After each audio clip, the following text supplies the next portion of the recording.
आपण बनवूया mutton chop मसाला।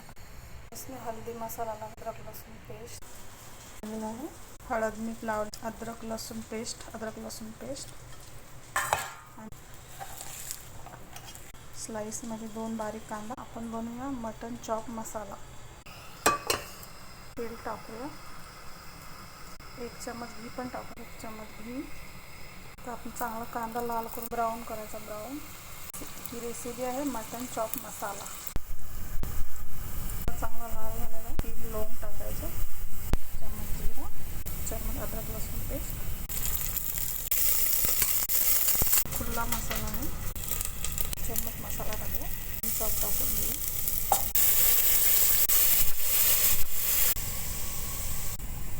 Glass पाणी, 7-8 सीटी मारून घेऊ।